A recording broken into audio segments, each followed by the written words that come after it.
MP board class 9th वाले सभी students का यहाँ पर सप्लीमेंट्री का जो परीक्षा का पेपर है, द्वितीय परीक्षा का अंग्रेजी विषय में जो बच्चे फेल हुए हैं और उनकी एग्ज़ाम प्यारे विद्यार्थियों कब है, 3 जून को एग्ज़ाम है। और आपको जो क्वेश्चन पेपर आज मेरे द्वारा यहाँ पर बताया जा रहा है प्यारे विद्यार्थियों, 100% आपको इन क्वेश्चन को याद कर ही लेना है, क्योंकि ये प्रश्न आपकी परीक्षा में आएंगे। माय डियर फ्रेंड्स, मेरे द्वारा आपको एक जानकारी में बता देता हूँ। सेट ए, बी, सी और डी, ये 4 सेट पेपर चैनल पर अंग्रेजी विषय के डाले जाएंगे, तो आपको इन चारों सेट पेपर को देखना है। साथ ही प्यारे विद्यार्थियों, हमारे चैनल पर लाइव क्लासें भी चलेंगी जिनमें आपको शामिल होना है। सभी स्टूडेंट्स चैनल को सब्सक्राइब जरूर कर लेना। जब तक आप सफल ना हो तब तक मैं आपका साथ जरूर दूंगा और ऐसे प्रश्न बताऊंगा जो कि 100% प्यारे विद्यार्थियों आपकी परीक्षा में आएंगे और आपकी हेल्प करेंगे। ठीक है, तो बिल्कुल जितने विद्यार्थी वीडियो को देख रहे हैं तो आप वीडियो को लाइक जरूर करिएगा और चैनल पर नए हैं तो चैनल को सब्सक्राइब जरूर करना। और इस क्वेश्चन पेपर को देखना, ध्यान से देखिएगा प्यारे विद्यार्थियों। पूरा का पूरा 75 नंबर का जो क्वेश्चन पेपर आएगा वो किस प्रकार आएगा, ये जानकारी यहाँ पर ध्यान से देखें। प्रश्न यहाँ पर आप देखिएगा प्यारे विद्यार्थियों, वो सारे प्रश्न आ चुके हैं। सबसे पहले आपको ये सेक्शन ए देखना है जो आपकी परीक्षा में आएगा, जिसमें आपसे कहा गया है read the passage carefully and answer the questions given by below it. प्यारे विद्यार्थी, इसमें क्या कहा है कि आपको इस पैसेज को ध्यान से पढ़ना है, जो कि किससे रिलेटेड है। गौतम बुद्ध का जो जन्म हुआ था 563 से 483 BC, began life as prince named Siddhartha, यानी बचपन का नाम उनका सिद्धार्थ था। Gautam in northern India at naval, यानी कि नॉर्थ इंडिया में वो गए थे।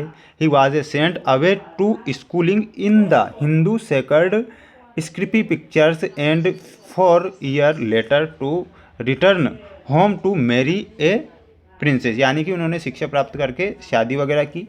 दे had a son and lived for 10 year and विफ्टिटेड royalty, यानी कि उनका एक बच्चा हुआ है ना। तो ये सारी की सारी जो बात है आपको यहाँ पर पढ़ना है। और पढ़ने के बाद प्यारे विद्यार्थियों ये क्वेश्चन आएंगे आपकी स्क्रीन के सामने। पेपर का PDF मैं प्रोवाइड करवा दूंगा। What was Gautam Buddha early name, यानी कि उनका जो नाम था गौतम बुद्ध का, वह क्या नाम था। तो इसमें आपको ध्यान रखना था, उनका जो नाम था वो था सिद्धार्थ, तो यहाँ पर आपको सिद्धार्थ लिखकर आना रहेगा। What did Gautam Buddha witness will hunting. प्यारे विद्यार्थियों, यहाँ पर आपको लिखना है सफरिंग ऑफ पीपल। क्या लिखना है? सफरिंग ऑफ पीपल आपको यहाँ पर लिखना है, ये सही होगा। गौतम बुद्ध स्टडीड, तो गौतम बुद्ध ने जो स्टडी की थी, मैंने क्या बताया था, हिंदू स्क्रिप्ट पिक्चर। ठीक है। Gautam Buddha saw a begging for alms, तो इसमें आपको क्या लिखना था, इसमें आपको लिखना रहेगा मॉन्क। क्या लिखना है? मॉन्क लिखना है। Identify the word from the extract which means spiritual knowledge, तो यहाँ पर आपको लिखना है इन एलिजिमेंट। क्या लिखना रहेगा? यहाँ पर आपको लिखना है इन एलिजिमेंट।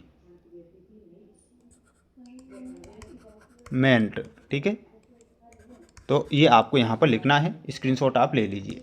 दूसरी पैसेज आएगी प्यारे विद्यार्थियों 5 नंबर में आएगी, ध्यान से देख लो।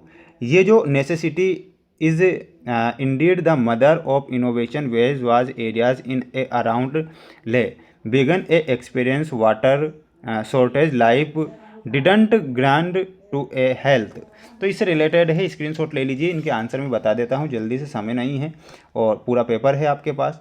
What kind of land form is a Ladakh. प्यार विद्यार्थियों, जो कैसा एरिया है ये?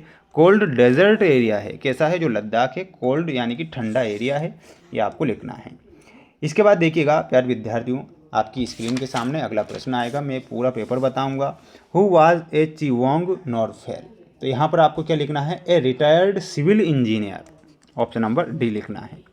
Ladakh is at altitude of meters above sea level, तो यहाँ पर आपको लिखना है 3000 से 3500 ईसा पूर्व। Find the word in the paragraph which means the same as body of dense ice, तो यहाँ पर आपका जो सही आंसर हो जाएगा वो ग्लेशियर सही आंसर हो जाएगा। Server shortage of water is the result of, तो यहाँ पर आपको ऑल ऑफ दिस लिखना है। यानी कि जो प्रश्न मैं बता रहा हूँ ये सारे के सारे प्रश्नों के जो आंसर मिलेंगे आपको पैसेज में ही मिलेंगे, और पैसेज में देख देख कर आपको लिखना है, पढ़ना है, समझना है और आंसर देना है। ठीक है, ये आपको ध्यान रखना है सभी बच्चों को। अब ये 4 नंबर में दूसरा जो सेक्शन दिया गया है, ध्यान से सुने, इसमें भी एक पैसेज दी गई है, लेकिन इसमें क्या कहा गया है कि इस पैसेज को ध्यान से पढ़ना है। पढ़ने के बाद जो प्रश्न बनते हैं प्यारे विद्यार्थियों, आपकी स्क्रीन के सामने देखिएगा। जो क्वेश्चन आपकी स्क्रीन के सामने बना हुआ है, इसमें आपको क्या करना है, नोट्स, एक सुटेबल टाइटल लिखना है। देखिएगा यहाँ पर बताया गया है प्रश्न में कि make note on it and given a suitable title, यानी कि इसमें आपको इसी में से देखकर 10 पॉइंट लिखने हैं। 10 पॉइंट लिखने के बाद जो इसका महत्वपूर्ण टाइटल होता है वो क्या होता है, सेकंड सक्सेस, यानी कि जो महत्वपूर्ण जो चीज़ होती है वो क्या होती है, टाइटल होती है। तो यहाँ पर आपको लिखना है सेक्रेट्स सक्सेस। ठीक है, ये इसका क्या है, टाइटल है, तो टाइटल में बता देता हूँ। नोट्स तो आप इसी में से देखकर बना देना। ठीक है, तो ये सिंपल रहेगा। इसके बाद समझिएगा प्यारे विद्यार्थियों, यहाँ पर आपको दिया गया है write an application to your head master requesting him a section you a scholarship, यानी कि स्कॉलरशिप से आपको क्या करना है, application. Write a letter to your friend thanking for the birthday present. तो इनके आंसर में बता देता हूँ, आप ध्यान से स्क्रीनशॉट ले लेना। देखिएगा प्यारे विद्यार्थियों, एप्लीकेशन आ चुकी है to the head master, school का नेम और सिटी लोकेशन लिखना है। Subject and application for sanctioning a scholarship, इतना आपको लिखना है, स्क्रीनशॉट ले लीजिए। और इसके बाद इतना आपको याद करना है, एक स्क्रीनशॉट इसका भी ले लीजिए, है ना। बिल्कुल ये यहाँ तक आपकी एप्लीकेशन रहेगी, तो स्क्रीनशॉट लेकर आप इसे याद कर लीजिएगा। अब 5 नंबर में जो सुनिएगा, एक निबंध देखिएगा। निबंध आया है कि my hobby and ideal teacher, value of games and sports, या फिर ट्री प्लानेशन। तो इससे रिलेटेड क्या करना है, आपको सभी को एक निबंध याद करके जाना रहेगा। इसके बाद यहाँ पर देखिएगा, look at pictures given below and right short paragraph, यानी कि इस पिक्चर्स को देखकर, यानी कि ये टीचर हैं, ये स्टूडेंट्स बैठे हैं और ये टीचर पढ़ा रही हैं, तो इससे रिलेटेड आपको क्या करना है, एक पैराग्राफ लिख कर आना है। यहाँ पर सेक्शन सी को समझिएगा। सेक्शन सी के क्वेश्चन में बता देता हूँ, ये सारे के सारे सेक्शन बताऊँगा, बिल्कुल निश्चिंत रहिएगा। क्वेश्चन दिया गया है, fill in the blanks choosing the correct option given in the brackets any 5, यानी कि कोई 5 आपको यहाँ पर करने रहेंगे।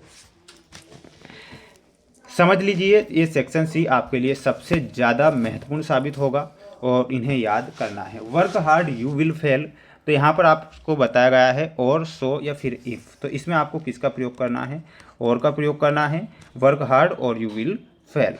माई father is engineer, a an the का प्रयोग करना है, तो यहाँ पर आपको एन लिखना रहेगा। The chair was by Ravi, break broke या फिर ब्रोकर। प्यारे विद्यार्थियों, यहाँ पर जो आंसर होगा आपका ब्रोकन से ही आंसर होगा, तो इसमें आपको ब्रोकन लिखना है। Frogs are jumping the river, on in या फिर इनटू, तो यहाँ पर आपको इनटू का प्रयोग करना है। किसका करना है, इनटू का करना है। Mohan his work regularly, do या फिर डज का प्रयोग करना है। डू डज में से क्या आ जाएगा, तो यहाँ पर आ जाएगा आपका डज। ही इज एंग्री मी, तो एंग्री विथ मी, तो यहाँ पर आपको विथ लिखना है। ये विथ सही होगा। स्क्रीनशॉट आप ले लीजिए अच्छे से और याद कर लीजिए, पढ़ लीजिए, क्योंकि 100% ये प्रश्न आपकी परीक्षा में आने वाले हैं। इसके बाद देखिएगा, ये डू एज डायरेक्टेड हैं। प्यारे विद्यार्थियों, डू एज डायरेक्टेड के तो ये तो प्रश्न हैं, लेकिन उनके आंसर मैंने आपकी सुविधा के लिए पहले नीचे लिख दिए हैं, ताकि आपको किसी प्रकार से समस्या का सामना ना करना पड़े। देखिएगा, पहला प्रश्न रहेगा चिल्ड्रन रीड बुक, इसमें करना है आपको चेंज इनटू पैसिव वॉइस, तो पैसिव वॉइस में लिखना है books are read by children. ठीक है, ऐसे लिखना रहेगा। ठीक है, तो स्क्रीनशॉट ले लो आप। तब तक मैं आपको सेक्शन डी बता देता हूँ, है ना। ये सेक्शन डी के क्वेश्चन रहेंगे जो कि टेक्स्ट बुक से रिलेटेड रहेंगे, आप इसे ध्यान से देखिएगा, समझिएगा। Which river flows next A Pashupatinath temple, तो प्यारे विद्यार्थियों यहाँ पर आपका जो सही आंसर हो जाएगा वो क्या हो जाएगा, बागमती सही उत्तर हो जाएगा। प्यारे विद्यार्थियों, ये 4 नंबर के क्वेश्चन आएंगे टेक्स्ट बुक से। ठीक है, तो बागमती लिखना है। What did Kezia grand mother ask her to make, तो देखिएगा यहाँ पर आंसर क्या हो जाएगा, a gift of pin cushion. ठीक है, तो यहाँ पर ऑप्शन नंबर सी करेक्ट करना रहेगा। वहीं अगला क्वेश्चन आएगा, ध्यान से देखिएगा, हु चेस्ड द स्नैक, तो यहाँ पर आपको मेन लिखना है। What did the teacher in the real book do, तो यहाँ पर she taught and gave questions in person, यानी कि ऑप्शन नंबर सी करेक्ट यहाँ पर करना है। सभी स्टूडेंट्स चैनल को सब्सक्राइब जरूर करके रखें और आप इन प्रश्नों को जरूर पढ़ लीजिएगा ताकि आप परीक्षा में पास हो सकें। इस प्रश्न से मैं यहाँ पर आपको अवगत करवा रहा हूँ। ये 3 नंबर में आएगा आपकी टेक्स्ट बुक से। एक पैराग्राफ दिया जाएगा, read the following extract and answer the question by given below it. यहाँ पर इन्हें पढ़ना है, इसे पढ़कर आपको यहाँ पर आंसर देना है। The little girl feared and avoided, तो यहाँ पर हर मदर सही उत्तर होगा। क्या होगा? Her mother. Her father visited her, तो यहाँ पर आपको इन मॉर्निंग लिखना है। Find out a word from the passage which means answered, तो यहाँ पर आपको लिखना है रिस्पॉन्स। क्या लिखना है? यहाँ पर लिखना है आपको रिस्पॉन्स। रिस्पॉन्स आपको यहाँ पर लिखना है, जो कि सही आंसर होगा। स्क्रीनशॉट आप ले सकते हैं। बढ़ेंगे हमारे अगले प्रश्न की ओर। ये भी 3 नंबर में आएगा। टेक्स्ट बुक से एक पोएम दी जाएगी, पोएम को पढ़ना है। पढ़ने के बाद में क्या करना है? आंसर आपको देना है। आंसर मैं बता देता हूँ, स्क्रीनशॉट लेते चलना है ना। पेपर की PDF में प्रोवाइड करवा दूंगा आपको। The poet is standing at a place where the road forked into, तो यहाँ पर आंसर क्या हो जाएगा आपका? तो यहाँ पर आपका 2 जो दिया गया है, 2 आंसर सही होगा। Who was written this poem, तो यहाँ पर आपको रॉबर्ट फ्रॉस्ट लिखना है। The mood of the poet seems to be, तो यहाँ पर आपको सीरियस करेक्ट आंसर लिखना है। क्या लिखना है? सीरियस लिखना है। सीरियस जो होगा आपका सही आंसर होगा। सभी स्टूडेंट्स एक बार वीडियो को लाइक जरूर करें। प्यारे विद्यार्थियों, जो क्वेश्चन मेरे द्वारा बताए जा रहे हैं आपकी परीक्षा में आएंगे। इसके बाद ये 11वां क्वेश्चन है। 2-2 नंबर के जो क्वेश्चन हैं प्यारे विद्यार्थियों, आपको नेक्स्ट वीडियो में बताए जाएंगे कि 2-2 नंबर वाले कौन कौन से आ सकते हैं। मेरे द्वारा मोस्ट इंपॉर्टेंट जो प्रश्न बताए जा रहे हैं आप जरूर पढ़कर जाइएगा। 4 सेट पेपर के बारे में मैं कह चुका हूँ। चैनल पर जो बच्चे नए जुड़े हैं, चैनल को सभी बच्चों को सब्सक्राइब जरूर करना है और अच्छे से मेहनत और प्रयास करना है, जिससे कि आप परीक्षा में पास हो सकें। तो ये पेपर था जो कि मेरे द्वारा बताया गया है, समझाया गया है, और इस प्रकार आपको पेपर सॉल्व करना है। जय हिंद।